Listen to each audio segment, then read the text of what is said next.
It's a great day in West Central Wisconsin, and welcome to Banging on the Drum, where we are dropping the cheese to victory over the Minnesota Vikings. Last few weeks have been pretty tough to deal with the two losses, and then even with the win against the Panthers, our defense has looked very, very suspect. Uh, so let's just jump right into the keys. All right, key number one: defensive play calling needs to be better. Coaches need to put our players in situations to win. They need to be winning on a down-to-down basis, not just in an entire game, right? Like, so they need to be winning more consistently. If we think that the players are not like good, right? So they're not high-end elite level players, that means our coaching has to put them in better schemes, right? To find good spots to put them in, allow them to play within their skill levels. I don't actually think that our players are the issue. But if someone thinks they are, then the coaching needs to be way, way better, right? So you need to figure that stuff out if our players aren't to that level. Key two: win the turnover battle. Play for interceptions. Try to punch the ball out. When we get home for a sack, chase after that ball, like figure it out. And then offensively, do what we've been doing. Protect the ball. Do not let them punch the ball out. Don't pop the ball up in the air, allowing the defense to get interceptions. And then Jordan Love, really just make sure you're dialed in and not making bad throws, right? So I know that those things can happen, but like we got to work on really securing the ball. The ball is the program. Uh, Force the Vikings into the run game. That's key number three. Contrary to popular belief, the Packers defense is way better when they're getting gashed all over the field on the run game. So I'm okay with us not stopping the run quite as well this week. Make them beat us. Make them beat us on the ground. Do not let the Jaron Hall led Vikings get us. Jaron Hall should have no business beating an NFL team, especially in his rookie year and his first start of the season. Lock up the passing game, make them run the ball to get real opportunities to gain yards. Key number four: dial up pressure in the middle. Make sure that Jaron Hall's timing's off. Don't let him and Justin Jefferson really get into a rhythm. So key number five: establish a run game. So we gave the ball to Jones 21 times, I think, last week. I think it should even be more than that. It should always be more than that. I think it should always be 25 touches for Aaron Jones in the offense we currently have, especially with some of our other good players being dinged up a little bit. So Reed and Watson are both out. So like Jones can get the ball more. If Dylan's going to play, I would say give him the ball 10 to 15 times as well. I'm very, very comfortable with that. Give them the ball, let them start going, cooking, like really get rolling. Key number six: score touchdowns. If we get in the red zone, you have to score touchdowns. You cannot settle for field goals. And then something we didn't do very well last week, let's hold the Vikings to field goals, right? If they get down into the red zone, hold them to a field goal. Don't let them score touchdowns. The Panthers scored a lot of touchdowns once they got into the red zone.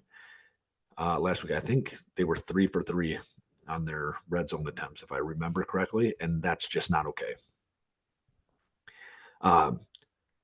Key number 7, this is kind of a big one for the Packers: limit pre-snap mistakes.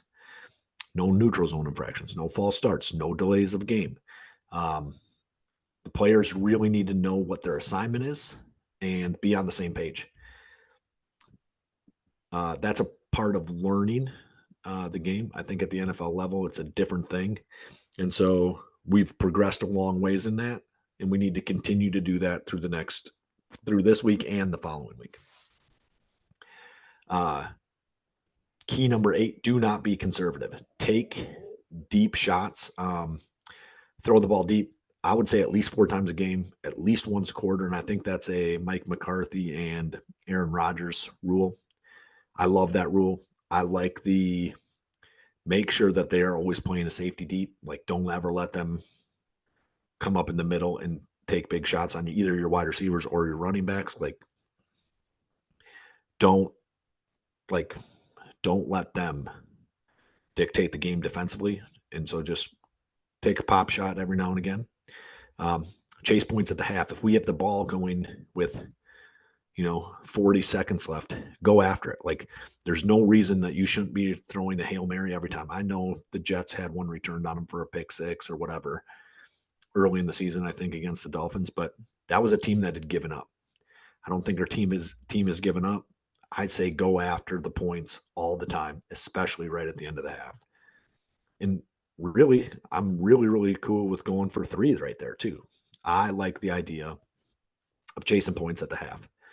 And if the other team wants to chase points, like, try to figure out how to get a pick six. Just like try to like get your turnovers right there. Like, really mess with their head. And then defensively, play aggressive on third down. No one is expecting this. The Vikings are probably going to dial up plays that are running a bunch of guys underneath, because the way the Packers have been playing for, I don't know, what are we in? This is week 17.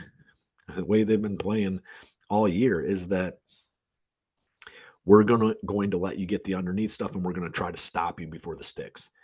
And so they're probably dialing up those things to just get just a yard or two beyond the sticks on third down.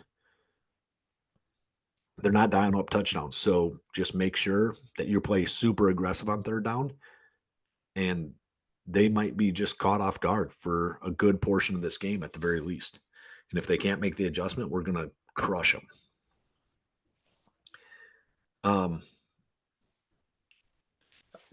Throw the ball deep, make a few big plays, obviously, and then run a trick play. So I love the idea of actually running a trick play once or twice a game. Once a game is plenty, I think. For this one, I'm going to say, I think I'm going to call it a reverse direct snap. So the wide receiver takes a direct snap and runs like a jet sweep or whatever on it before the QB even touches it. So it's coming out of shotgun and they're running in motion. They take the ball right off the jump and just keep going. Now that's going to take some really, really good timing and some effectiveness from the Packers to really have it dialed in, but that's the one I like this week. I think that one's a long shot. I've hit a couple of those where I hit them, asked for that as the trick play, and they did come through on those and tried them. So I assume LaFleur's listening to the banging on the drum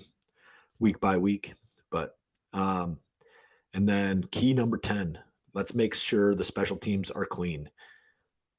Do not hurt us. No missed PATs, no missed field goals, no big returns, no muffs, no fumbles. And then on the contrary to that, let's get a huge return from us by Nixon, right? Like, let him go. And I'm going to call this out here. Maybe run a trick play from Nixon, like where like a fake reverse or something on there, and then like you go to another guy. I don't know. I'm not sure, but like I saw one where they like went to 3 different options, and the guy had a huge return on it. So I'm cool with that. Like, give that a shot, like a trick play on I think it would have to be on a kick return, punt return. So you just don't have time. Right. And so, all right, that's all for us. Those are our keys to victory over the Vikings. Should be an easy peasy win. No easy cheesy mac and cheese. Easy peasy mac and cheesy, I think, is the latest one I heard, which I enjoyed. And Happy New Year. Go Pack Go. And if you're doubting the Brewers, the Badgers, the Bucks, or the Packers, you can eat our shorts. Roll it. All them suckers that doubted the Packers can't eat my shorts. All them suckers that doubted the Packers can't eat my shorts. Beat them. All them suckers that doubted the Packers can't eat my shorts. Eat my shorts.